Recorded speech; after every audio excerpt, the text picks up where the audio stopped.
So good morning, everyone. Welcome to Strip Club. Good morning. It's September 2016. We're at Cozy Creative Center here in El Cajon. And although it's September, we're thinking of Christmas. So today I bring you this year's Christmas Strip Club quilt. Do you like it? Yes. It's called Strip Tube Tannenbaum. Cute, huh? Can you tell me what technique we might use to make this fine quilt? A strip tube ruler. If you don't have the strip tube ruler, you don't need to, but just go out and buy one. Support your local quilt shop and make your life easier with the strip tube ruler. I sure hope everybody in this room has it. If I have one mission in life, it's to make sure you guys all have the strip tube ruler. If you have junior, the strip tube junior ruler is actually better to use for this quilt. So, as you can see, we start with 2.5-inch strips. I know that's a shocker. We actually have different colors of 2.5-inch strip for this quilt. We have the strips that we use for the tree, and we use a combination of greens and reds for the tree. You could make your tree all green if you wanted to. We liked a little pop of red in there to look like it's decorated. We also have some strips that are cream-colored strips. They're sort of tone on tone. Can you see where they're used in the quilt? So here, this is just for a little dazzling effect in the corners. It uses tone-on-tone cream strips. So in order to make this quilt, you will use the tube technique. So I'll show you how that works. Simply, you're going to sew two 2.5-inch strips together. And we'll start with red and green, or the tree strips. Oh, before I go on, one strip needs to be used for the trunk. You see the trunk there? So in our case, we did use a brown, actually it's a gold print, specifically for the trunk. The strips in the pattern include enough fabric to make the trunk. So you can go ahead and use a green that comes from your strips, or you can buy a separate strip simply for the trunk. You follow? Okay, so we have the trunk, the tree, and the background strips. So we're going to sew two 2.5-inch strips together to create a strip set.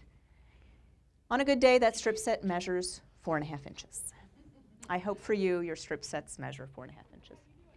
I jokingly say on a good day, but it's pretty important.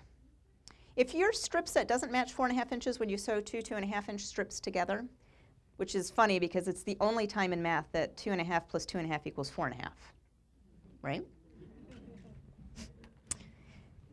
If yours don't measure 4.5 inches, check your 1/4-inch seam allowance.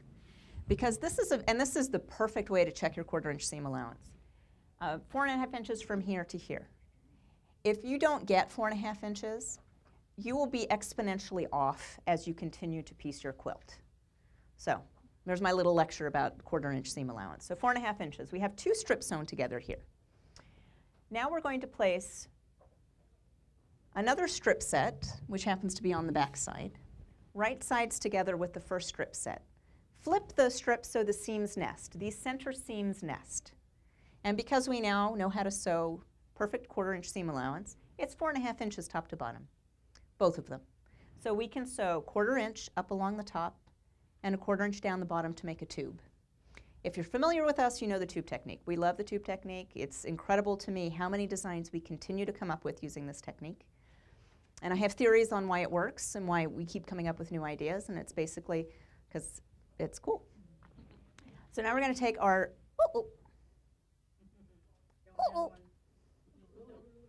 no ruler. So you know, you're in your studio working and you think, oh, I know exactly where that ruler is. But you have to go outside and now go get the ruler. That's what I'm going to have to do, so please stand by. Yeah, or we can have one of our magical assistants come get it. Kathleen Marie Giles.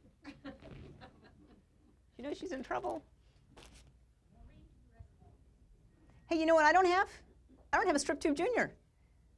Oh! You're going to have to do the snap again? Use the rulers? No. Rick says no. Get the snapper. Are we cutting and yeah. Cut it out. Wow, we've never started from the top. Should I start from the top? I was going to say take two. Take two? Just start all over? No. What? Show the air in your Show the error, right? This is outtakes. We've wanted to start to show outtakes in our, but I never make mistakes.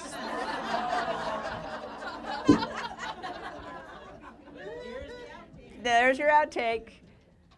So yeah, we've been wanting to show outtakes. September 2016 Strip Club. Action. All right, so now I have a strip tube ruler. This is Junior. He's the smaller ruler. We have a larger one, the original strip tube ruler. Junior goes up to 6.5 inches. The original one goes up to 9.5 inches. Same concept. We like to use a smaller one for smaller cuts because it's easier. Just like using a smaller square up ruler to square up smaller blocks is easier than using a larger. You can use the bigger one, but it just becomes easier with the smaller. Now we're going to put the measurement on the bottom stitching line, cut up and cut down to cut out a triangle. Now you guys know you have a part here to play, right? Are we ready? We're going to cut up, cut down to cut out a triangle. Triangle looks a little bit like this. You pull the triangle away from your strip set. You open it up. You get your diagonally pieced square. Brilliant. Oh, well done. Yeah, it's a shiny one. We got some sparkle in this. You got a bling Christmas. Okay, this is the primary block. We are just going to do variations of this block, and then we're going to have some solid squares to complete the quilt. That's all there is to it, nothing hard. When you are done cutting, I'm going to tell you to flip your ruler around and cut another triangle that opens up into a square. In fact, I'll show you what it looks like. If you notice the strip tube had a diagonal line cut out, this is where your first cut was. Now your second cut will be off the top stitching line. Cut out a triangle. The directions will say flip your ruler like this, but we know better. And because you're watching this, no, you too can know better. Instead of cutting like this, which is an awkward cut, what do? We flip the strip set. Now that same stitching line that was on the top is on the bottom. With clean cuts, make clean cuts, that means 2 new cuts, cut out a new triangle, opens up into a square. Keep going down your strip set, flip, flip, flip, make a bunch of cuts, get a bunch of blocks that look like that. Good? Okay. So now we're going to make variations of the same concept. Make a bunch of different strip sets. You'll have a bunch of different blocks that look like this. Okay. Now we're going to make one that looks like this. Can you tell me the difference between these 2 blocks? Right. So here we start with 2 strips, just like we did with the strip set. But instead of placing it, partnering it with another 2 strips, it's just a background fabric. So this is a background fabric. Follow? Okay. So that's your other variation, but we have one more variation. Can you guys follow along or see what that other variation is? It is background on background. In fact, I'm going to jump ahead. Here we go. Here's background on background. This one has a nice little sparkle in it. And if you can look closely, I know it's a lot of cream on cream, tone on tone. You'll see there are 4 different colors in there. So this is the background. Same thing as here, except it's all creams. Here's the combination of the reds and the greens. Now this is all cream. Okay, you follow? There are a couple of different sizes in the pattern. I'm going to show you how to make this size, which is the larger size. This is actually a throw. If you want to make it a queen, we just add more borders, so the concept is the same. To make this throw and or queen, you will take a series of these and sew them together to make a larger block. So you've made all your squares, and now you're going to make a larger block. You'll put 4 squares together. Let's get rid of these pins.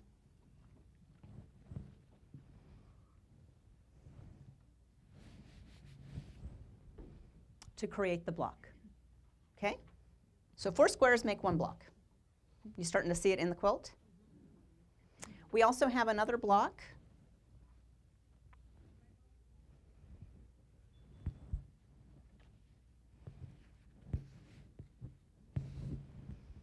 This is a combination of your different squares. You have your 4 stripes together on the bottom left, and then we have the ones that use 2 print strips in the background, and we also have a solid square in the corner. Okay, so you'll put these together, make as many as the pattern says, and then we have just a couple more to make. Same concept. So this is the background. Same concept as the tree, but this creates the interest in the background. Now, this is why the pattern is so wonderful. It will tell you that it isn't just solid blocks set on a tangent setting as a grid. It's actually got half blocks in it. That means the blocks will stagger. So in some rows, you are going to start with a half a block, then do a full block, full block, full block, and end with a half a block. And in some rows, it's going to be just full blocks. Your seams will never have to touch up against each other because they will stagger in the blocks. You will be touching up against the half seam, but the full block seams. You follow what I'm saying? I'm going to show you. First, let me show you what a half block looks like. We will need a half block in the creams. So you can see it is half the width but the same height as a regular block. Follow? Okay. Let's show you in the quilt. When you sew this quilt together, you will sew it together by rows. So you want to lay it out. I have created in the graphics a simple key, and I find that I think I did a good job showing you exactly where the different pieces are and where they fall in the quilt. When all the blocks come together, it's harder to see because they all blend. You know, the pattern is fluid. So you see this is a whole block. Let's just start in the center. Next to it is a whole block, a whole block, a whole block, and a half a block. So the top row will start with half blocks and then go whole blocks. Do you see it now? Mm-hmm. Now the next row, we have a whole block, a whole block, a whole solid. I skipped this part in my direction with you, but you know to cut some solid squares because you follow the pattern. This is the one block that has the half square triangles in it. Another one just reversed, so it's just twisted to create the other effect. And then whole, whole, whole. So the first row starts with a half and then goes to wholes, and the second one is all whole blocks. Do you follow that? Yeah. Okay. Now we're going to do the same thing with the next one. Again, we start with half, and then we do wholes, and then end with a half. So when you lay it out, that's how you will lay it out. And what's nice about it is the tree staggers. So because this is a block, taller than I am, clearly, and this is a block, it's offset by half, giving it a real tree effect. Brilliant, right? So when we sew it together, we'll sew it together by rows. The very last thing you will do is add this trunk, and that's easy to do. It's just a trunk put in against some of the background fabric. It's actually 2 pieces, but it could be 1. And then once it's all sewn together, add borders and binding. As I mentioned, you can add more borders to make the queen quilt. Any questions? No questions? Because it's really that easy? Yes? Okay. I said in my email I may or may not have another colorway. Do you think I do? Yes. Yes. Yeah, you're right, I do. Are you ready? Yep.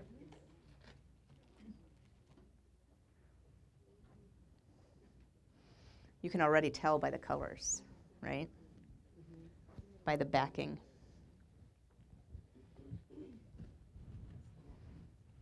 So here we have a wall hanging size.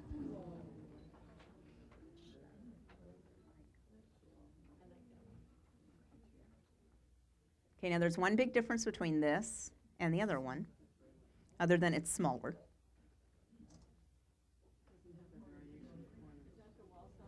It does. This is the wall hanging size. There are the background also is pieced, so there is that element in here. The big difference between this and the big one up on the wall. Yes, okay, it has an inner border. But the really big difference, and I'm going to put this down. Are you going to keep guessing? the big difference between this and that one. I told you that we made a bunch of squares, and then we put those squares to create a block of 4 squares, right? This is the block in this quilt, okay? In this quilt, you're simply using those pieces. So at the heart of it, in this quilt, the blocks finish 4.5 inches. In the quilt on the wall, the blocks finish 8.5 inches. Okay? It's that easy. Otherwise, you wouldn't be able to get the tree effect. Is it pretty? Do you love it? You love it? This is a staff member saying to me, "Are you going to do it in blues?" And I went, "What? Blues?" "Yeah, blues and silvers." I said, "Okay, put it together. Let's see how it works." You could do oranges and browns. So what I thought would be really fun, if you're adverse to having a Christmas tree in your house, put this on the wall. If you hang it high enough, you've got a whole bunch of room for presents under here. You don't need to hang a tree. All right, so Strip Tube Tannenbaum. Any questions? Do you just love this one? I love them both. Yes, ma'am. This was quilted by Liz on our Avante with Pro Stitcher. Lovely, huh? I believe the design is from Quilter's Niche. I think the quilting design was a digitized design for the robotics program with the Pro Stitcher, handy quilter. Quilter's Niche is my mom. Shameless plug. Georgette DeLorca. Quilter's Niche, NICHE.com. Okay, my friends. I wish you a Merry Christmas. Shall we do this again next month? We have another pattern that uses 2.5-inch strips. Yes. Yay! Thank you very much.